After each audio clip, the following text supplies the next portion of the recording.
sentence from the 10th verse of the 48th chapter of Isaiah's prophecy. I have chosen thee in the furnace of affliction. I have chosen thee in the furnace of affliction. There is one great doctrine in the Bible that is always a source of infinite comfort to the people of God. And that doctrine is the doctrine of God's absolute, unlimited sovereignty. That God is sovereign, that He's over all things, eternally and absolutely supreme. So it doesn't matter what our circumstances are, God is over them all. It doesn't matter what our difficulties are, God is working out His plan and His purpose through them all. It doesn't matter what temptations we have to endure, or what afflictions come upon us after humanity. God, in His great love, in His infinite compassion, is working all things together for good to them that love the Lord.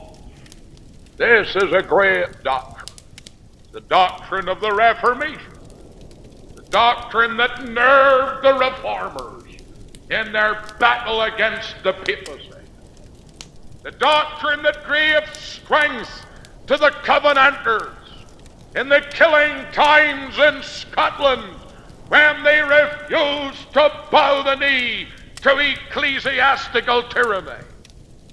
It's the doctrine that has been a help to the people of God in the days of darkness, in the valleys of sorrow, and in the periods of trouble. God is sovereign. I want to say that before I loved Him, He loved me. You remember what Paul said? I love Him because He first loved me. Before I knew Him, He knew me. Before I claimed Him, He claimed me. Before I chose Him, He chose me. He was not moved in His love. He was not moved in His choice by anything that was in me, by any works that I had done, or could do, or would do, but out of a heart motivated only by love. He has mercy on whom He will have mercy. That's very clear from the great portion over in Romans.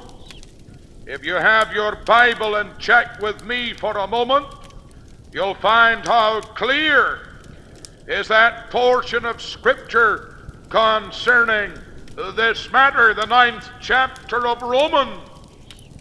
In verse 11 of Romans 9, for the children, that is, Jacob and Esau, being not yet born, neither having done any good or evil, that the purpose of God, according to election, might stand, not of works, but of Him that calleth. So here we have God's sovereignty. And in this text, we have something about the sovereignty of God. He says, I have chosen thee in the furnace of affliction. Chosen thee in the furnace of affliction. I want to discourse on four things.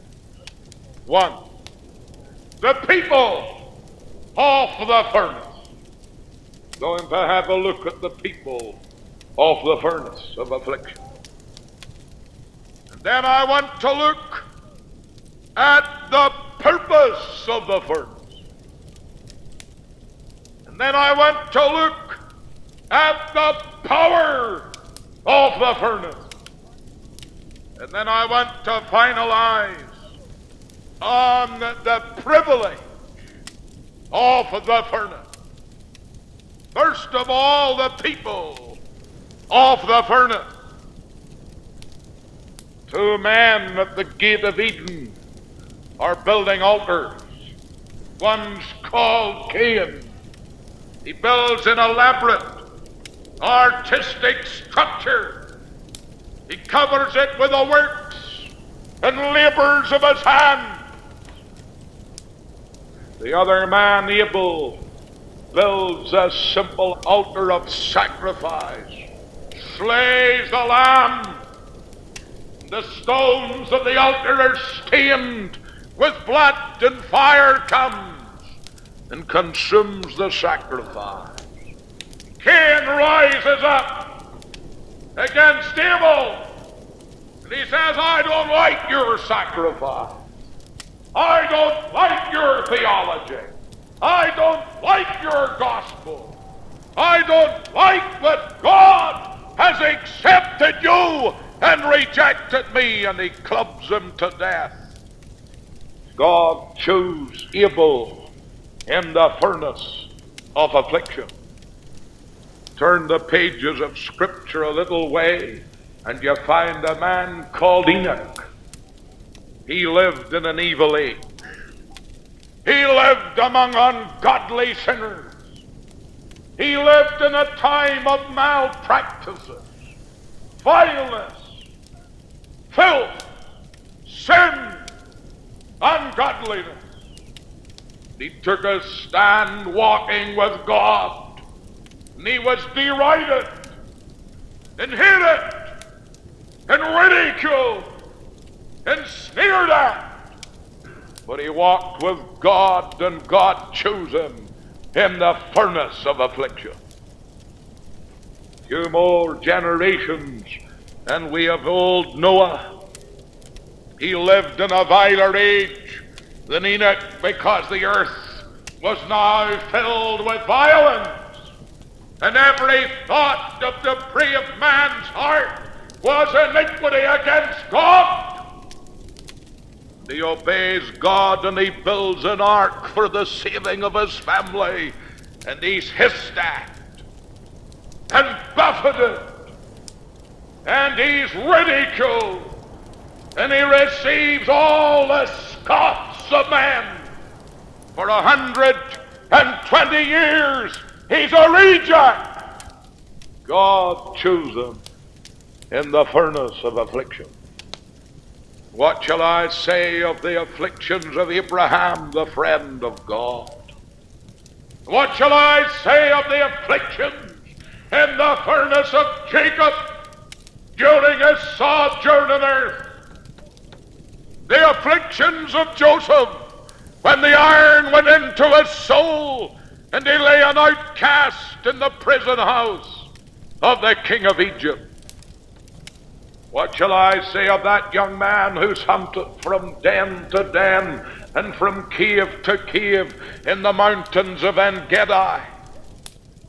David, that should be on the throne, and he's a rejected king, a despised figure, a hunted exile. God chooses his people in the furnace of affliction. The fiery prophet Elijah did not sit in the queen's establishment. There was no seat for him at Jezebel's table. His was the lonely brook and the cave, and the flesh and bread supplied by the raven. His was the widow's home, with a handful of meal and a little oil in the cruse. God chose him in the furnace of affliction. When I turn to the New Testament, I find that the apostles were chosen in the furnace of affliction. There's where the imprisonments, there's where the beatings and the buffetings and the revilings, there's where the sorrows and the tribulation. For Christ said to them, with much tribulation ye shall enter into the kingdom. And what shall I say of the early church, who endured the fires of the furnace of persecution?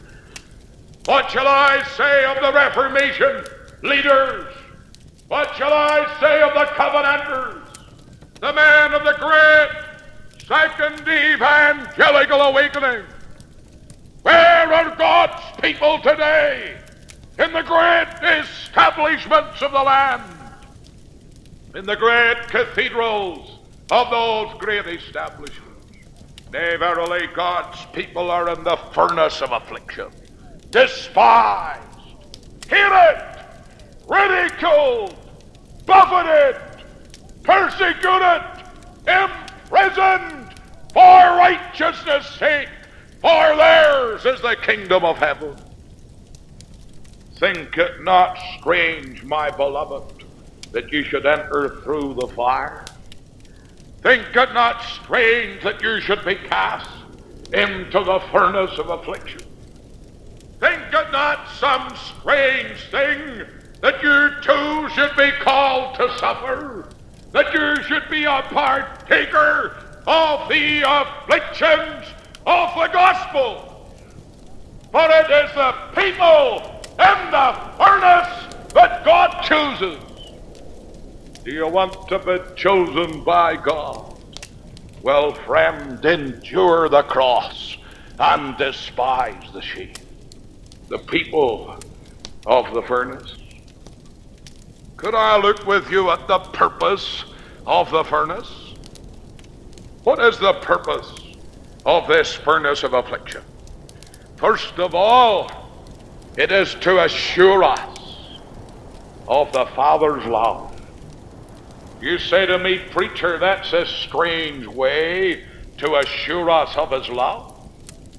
Let me tell you, my friend, today, that whom the Lord loveth, he chasteneth, and scourgeth every son whom he receiveth.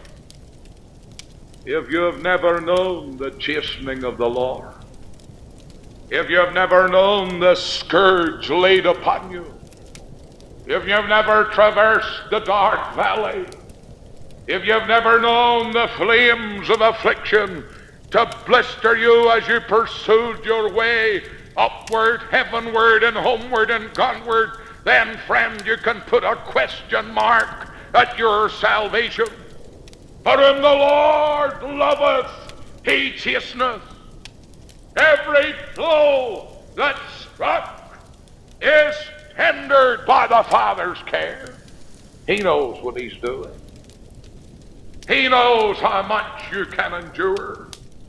He knows that affliction is good for you. He knows that it will wean you from the world and draw you closer to himself. The furnace of affliction is not only assurance of love, but it is a way of trial. Anything that is worth something must be tried.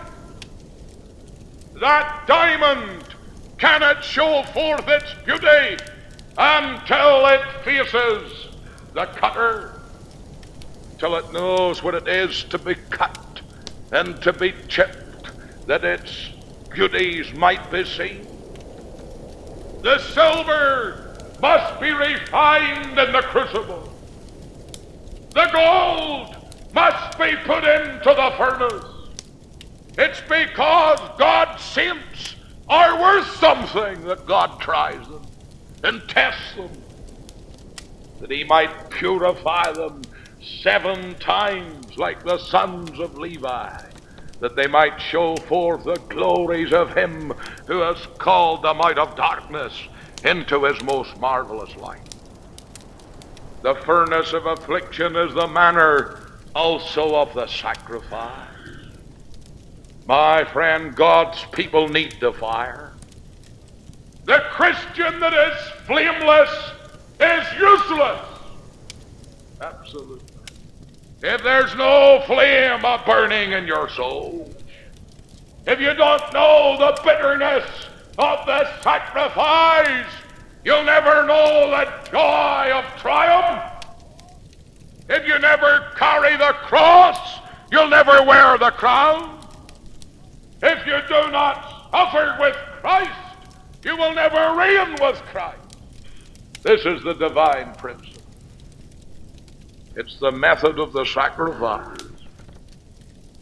It is also the manner of conformity to Christ. Did you ever read that word in Revelation 1 and verse 15? Here we have the vision of Christ. And what does it say of my blessed Savior? It is a wonderful word. It says his feet, Revelation 1:15, his feet like unto fine brass, as if they burned in a furnace. The head of Christ speaks of his deity. The feet of Christ speaks of his humanity. That's where he touches earth. Christ in his humanity went through the furnace of fire. And if you're going to step in the footprints of Jesus, the footprints of Jesus lead to the furnace of fire. The footprints of Jesus lead to the place of loneliness. Outside the camp, 'tis a lonely place. The man that walks with God will go it alone. There'll not be many with him to strengthen his hands or uphold him in the dark hour of loneliness. It is the way the master went, should not his servants tread it still. To be conformed to Christ, to walk in his way, is in the way of misunderstanding. When your own family will turn against you, as Christ had the experience when his mother, his blessed mother, and his brethren said, he's beside himself, he's a madman. Misunderstanding, ridicule, suffering, rejection, beating, imprisonment, judgment, the cross of shame, and the agony of the passion. If we as a church are going to be conformed to Christ, we're going to endure all these things. This church is going to enter into the furnace of affliction. Every believer who is an intricate part of this church is going to bear the scorching flame that is to trials. That's the purpose of the furnace. What of its power? The other day I saw the metal taken from off one of our printing machines, placed in the furnace for to be melted. And when that lead was all melted and liquid, then a red substance was added, and that brought the dregs to the top. And then the dross was skimmed off, and underneath was metal that was pure, ready to be remolded to print again the message into which it was molded.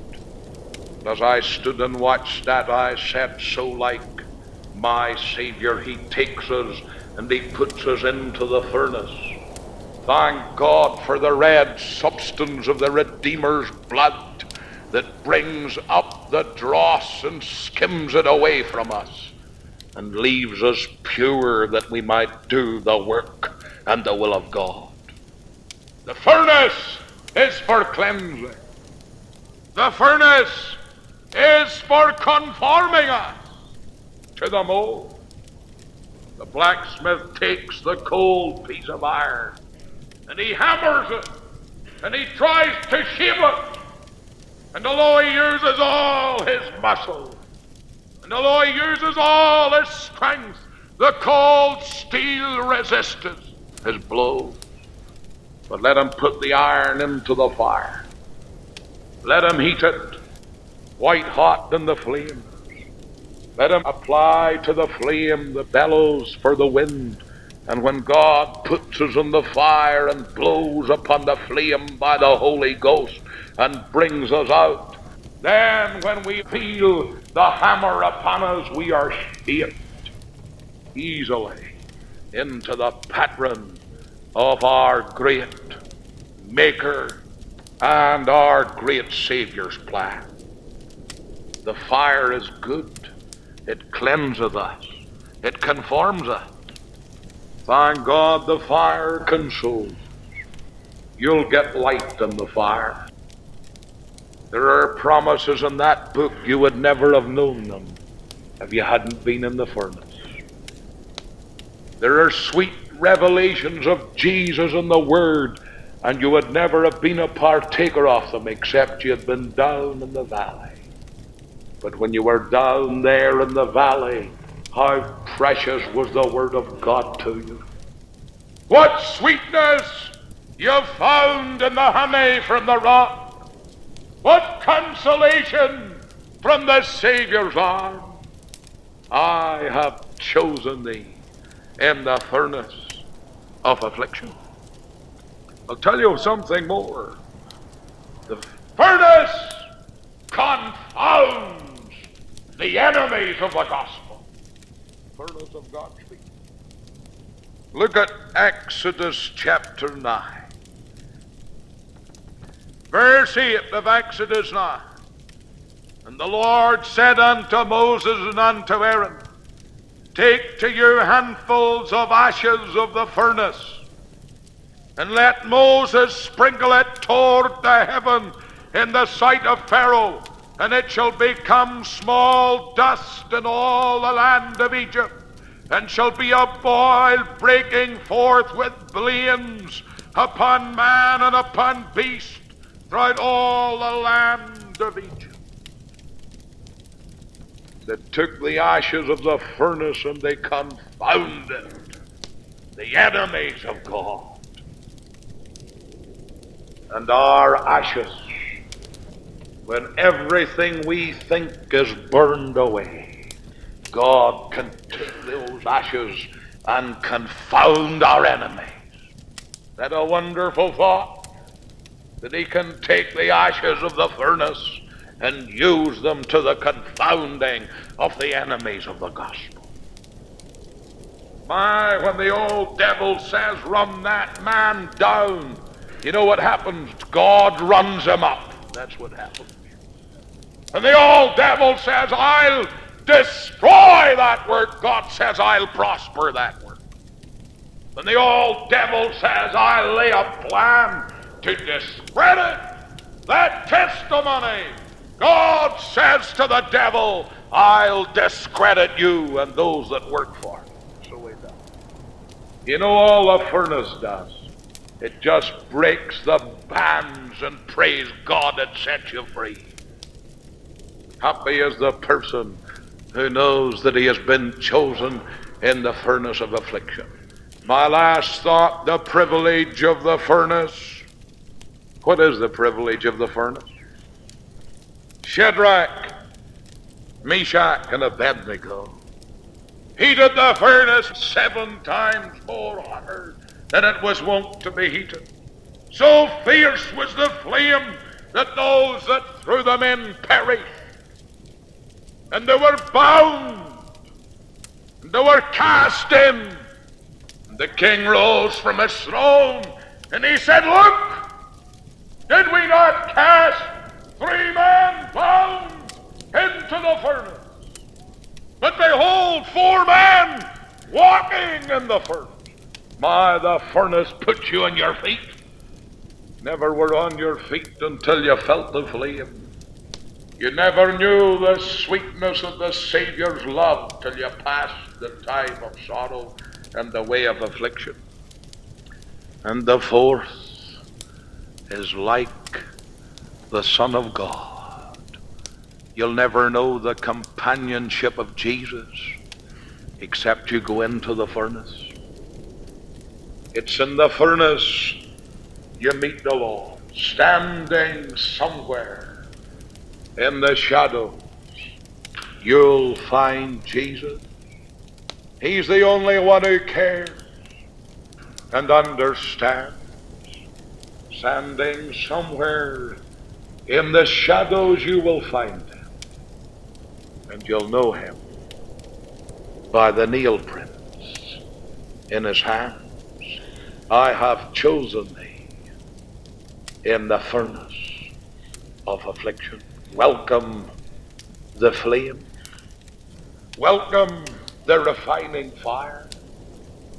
Welcome the furnace of affliction. Welcome the testings of God, because these things work together for good to those of us who love our Lord. I have chosen thee. Maybe there's someone here and you have never received Jesus Christ. He's a stranger to you. And when you go down into the valley, you'll go it alone. There'll be no hand to help you. There'll be no Christ to console you. There'll be no Savior to lead you. You'll go it alone. You can meet Christ in this house today. He can lift your burden. He can cleanse your sins. He can forgive you freely by his grace. You can leave this house knowing that the next time you go into the valley, Jesus will be with you.